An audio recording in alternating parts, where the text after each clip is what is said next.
Hello friends, I am Kanchan from Akulmach Technologies and you are welcome to our series, The Great Kings of India. And today we will be discussing one of the fascinating king of India, Ashoka.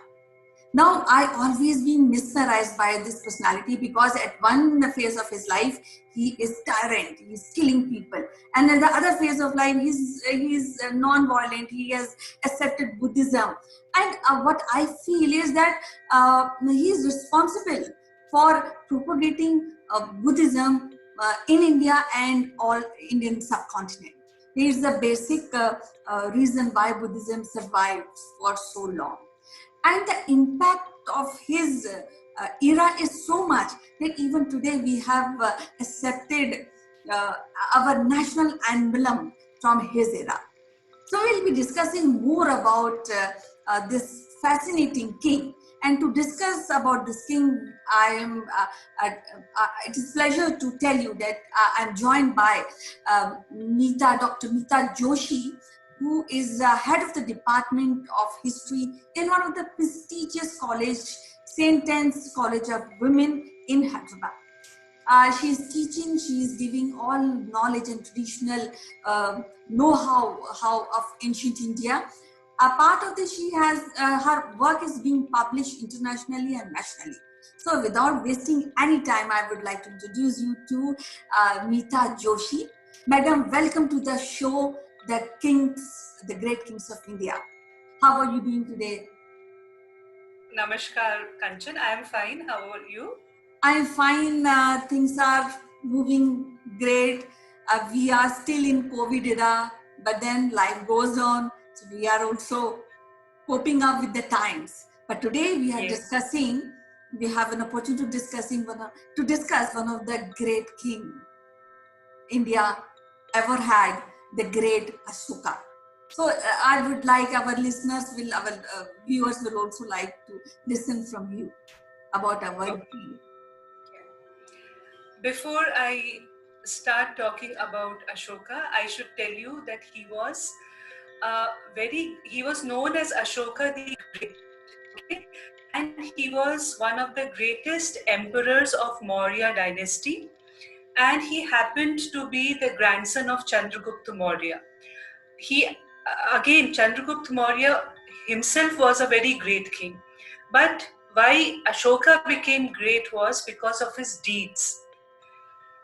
Previously, a very, very, brutal and tyrant emperor, Ashoka got transformed by one incident which changed his life altogether. And that incident was the War of Kalinga, which he fought and won. But after this war, the very next day, when he went into the battlefield, when he saw the battlefield, he was too disappointed that what he has done. And that moment, he saw all the houses burnt. He saw many dead corpses lying here and there. And it was a very, very depressing and disturbing sight. After going to the war field, Ashoka was in total, depression sort of state. And see, destiny is such that in his time period only Lord Buddha was there. And when he came to know about Lord Buddha, he went and met Lord Buddha. After his meeting, when he spoke to Buddha, his mind, heart, and soul totally changed. And he promised Buddha that he won't wage any war from now on. And he accepted Buddhism as his religion. Now here a twist comes, because an emperor who he was a very good administrator.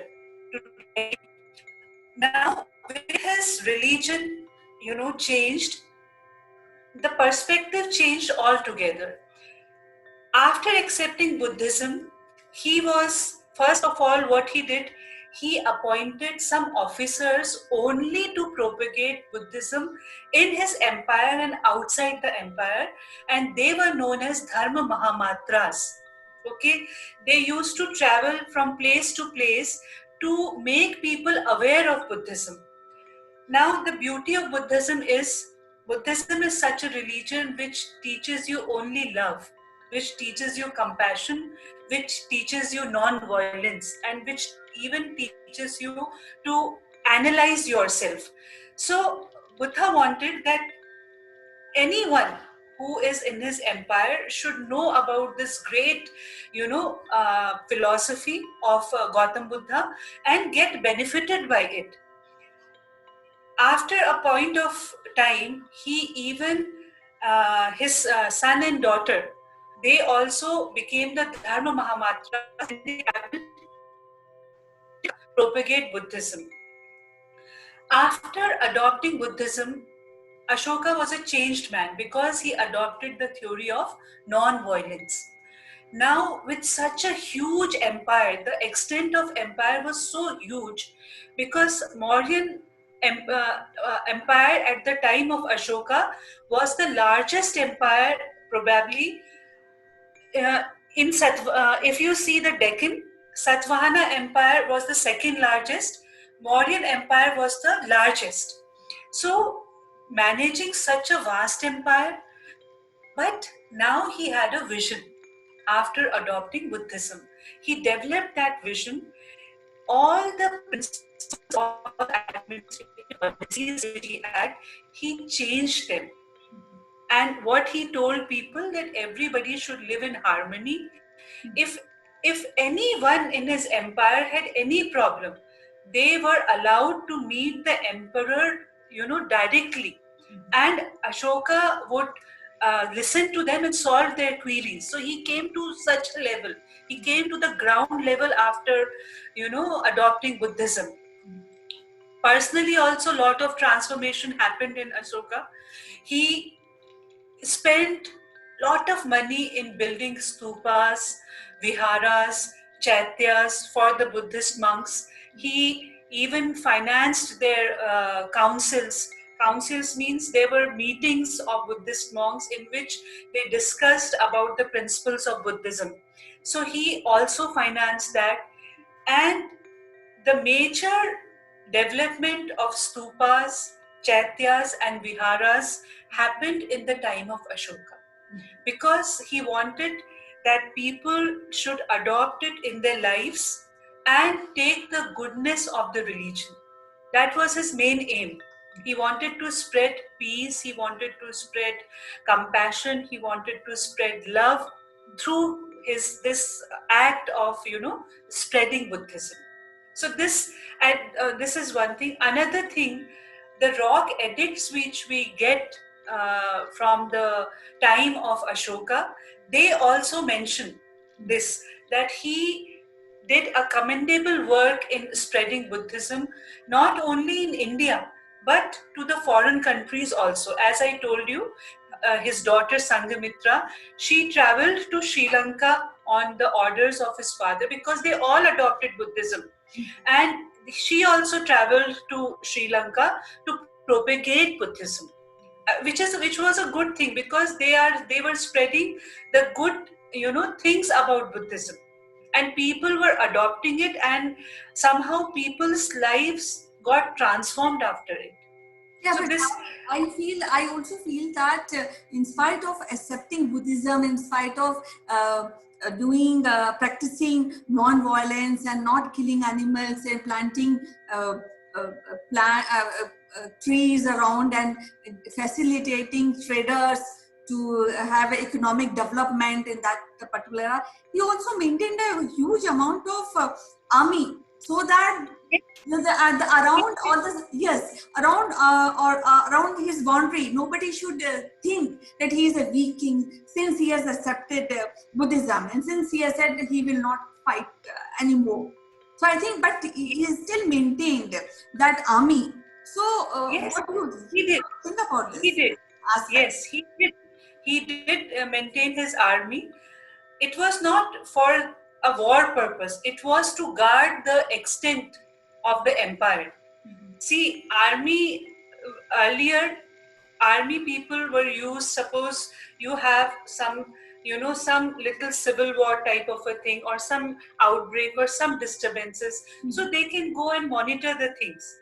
So for that purpose, after the Kalinga war, it was this motive, not to wage a war, kill people, or spread the extent of the empire through the wars. Totally his Yeah, and then of course safeguarding the boundaries. I think that is also one of the main purpose of Ashoka. Yes, because he wanted that the people who are in his empire should be protected.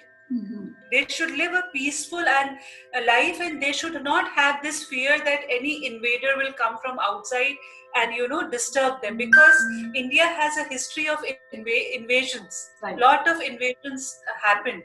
So he wanted that his empire should be protected. That was his main motive. So I always fascinated by the transformation of one person, as we were discussing earlier before this recording, that 1 minute can change the personality of a person. I think that one moment, Kanchan, one moment. Yes. One incident, one person tells you a positive thing, or you see something. It requires a fraction of a second to transform you, and that transformation is always for better. See, if you not we are discussing about Ashoka, but there are many incidents in history. Valmiki, you see Rishi Valmiki, right. He was a dacoit, right. And one incident transformed him, and he wrote that Valmiki Ramayana. Yes. Angulimal, there are many incidents, yes, in which people got transformed totally. So same thing happened with Ashoka. Yeah, I also feel that he raised a war and he consolidated his empire even after accepting Buddhism, even after taking vows that he will not fight any war to extend the boundaries, just to safeguard his empire, which was I think is a work of a king, to safeguard people and the boundary of the country. But I think his aura was that profound that nobody from external forces, even that point of time, thought of attacking his empire. First of all, everybody was, they were in a state of confusion. That to a king who was so, after conquests, after killing people, after waging wars, that what happened to this man? So people were in a state of confusion. The neighboring countries, they were like, because see, Ashoka's empire was still Afghanistan. His boundaries, apart from India, they went up to Afghanistan. So people were wondering that what happened to this man, how he got transformed. And after he came to, after this transformation, some people visited also to know about his, know-how, that his state of mind, that what happened to him. But when he met, then they could make out that he's a totally different person now. And it was and see, this happened only because of his own personal anguish. Please try to understand this. It was, when we do something wrong, then it is that guilty feeling which kills you.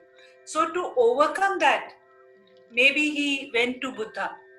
He went to Buddha to seek some peace, because he was having a struggle in his, mind, that whatever he did was wrong. He understood that.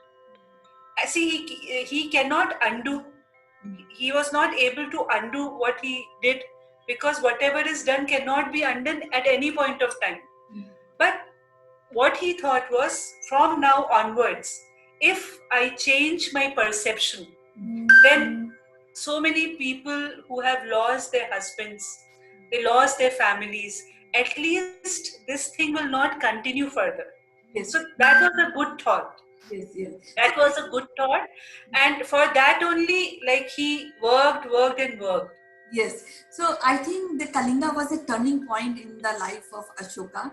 Definitely, War of Kalinga was the turning point. Yes. And then I It was. think, yeah, though I feel he's such a great personality that he handled the Raj Dharma plus his personal anguish and plus propagating the goodness of Buddhism to the people, because somewhere I read that he has engraved stones and put to places, and it's written that you should do this and you should not do this, and so that day and night people read those sermons and embrace them. Kanchan, he gave his own theory, which is known as Ashoka's Dhamma. In Pali language, dharma is pronounced as Dhamma, Dhamma. So through his Dhamma, what he took the ideologies and principles of Buddhism. He propagated that in his own way. He propagated that in his own way.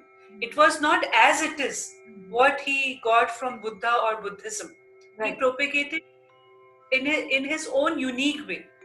And if you happen to if you are interested in reading, there are several books on Ashoka's Dhamma, Kanchan. You can go through them. Then you will see the vastness of his ideologies, his principles, that how then he was not only a king, he became a thinker.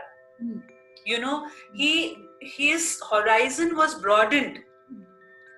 After, see, why religion is required in life? Because it makes you a better person. It makes you wiser a person.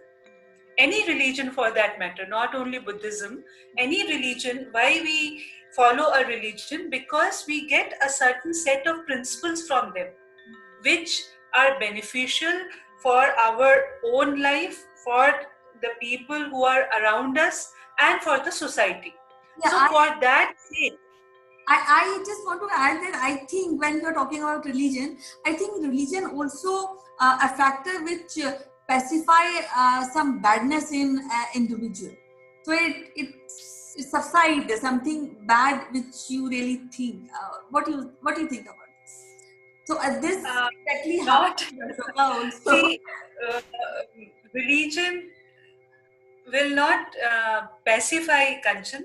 Religion, see, if you see all the religions, whether it is Buddhism, whether it is Christianity, whether it is Islam, whether it is Hinduism, Sikhism, some religions, they say, they instill a feeling of fear in you.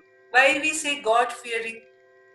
Because you have that fear in your mind that if we do this, this is a sin, this is a bad thing. So personally, what I feel is religion should not instill a feeling of guilt inside a person. Rather, it should have the power to transform that person.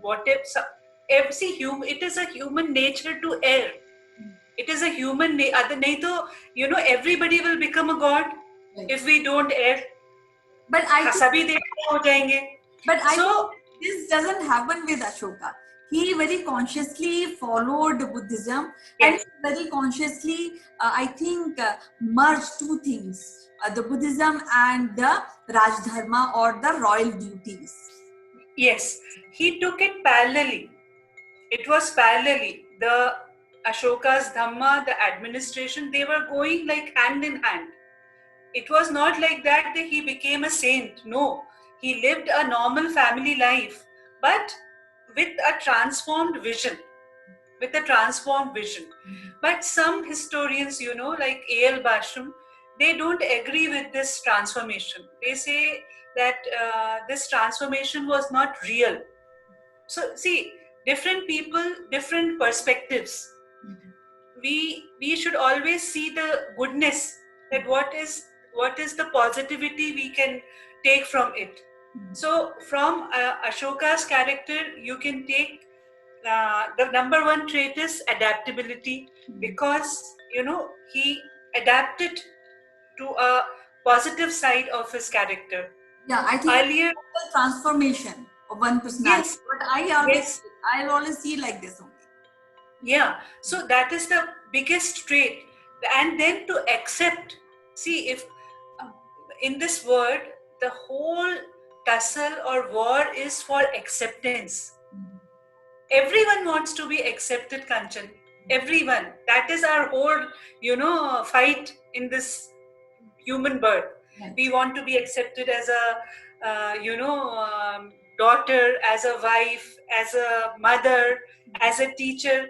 Acceptance. Everyone craves for that acceptance. So he accepted that he did something wrong. That is the a wise quality in Ashoka.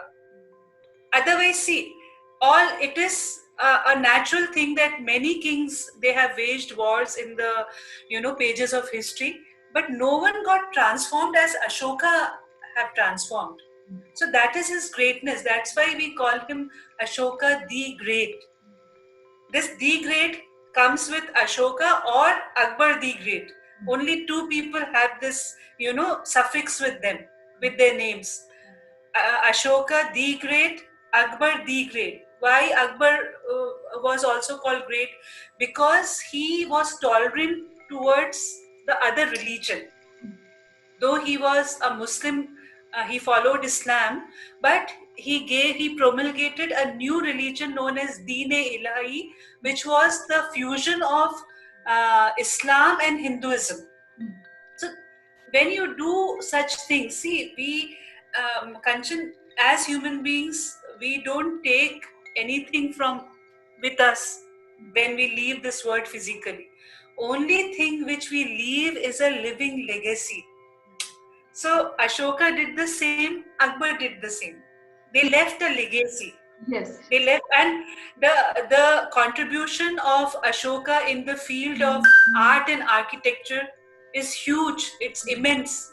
All the stupas, the chaityas, the viharas, and the rock edicts which you get. You know the inscriptions. They are the records now, na? From which we can refer to and tell the future generations that what happened. So that is his biggest contribution, apart from all other things. Yes, I always appreciate Ashoka because the impact, I always see impact, his era's impact even today. Because we have a few systems which he has created, few economic aspect which he has created at that point of time, which we are still following in few patterns. So we will be because see, Mauryan administration was very, very good. Mauryan administration, for that matter, was very, very good. And it was adopted by the later dynasties. After the Mauryans also, the dynasties which they came, they also took that model. They carried forward that model. So it is not only the philosophical aspect, but in all aspects, economic, administrative, in every field, you can see Ashoka as a role model. Not only in one aspect, in many aspects. And the emblem, the national emblem which we have, is from one of his rock edicts. Right. So that is again that means you are giving acceptance, you are giving recognition to that king by making it a national emblem. So it's a big thing. It's a very, very big thing. Yes, it's a big thing. I think Ashoka has given us, our civilization, a kind of remembrance. We are known as people from the Ashoka's land. So I think that's a great thing. Today we have discussed about an overview about Ashoka and how he has transformed, and how Buddhism he has adopted, and he is responsible for propagating Buddhism in Indian subcontinent. So in our next episode, we'll be discussing about administration, the good points of administration, which somehow in little format we are still following those traits Definitely. of administration. Definitely. So it was so nice to talk to you about Ashoka and discuss about our great king, the great Ashoka. We will be discussing this topic further. So till then, bye bye, take care, and all the best. Thank you, Kanchan.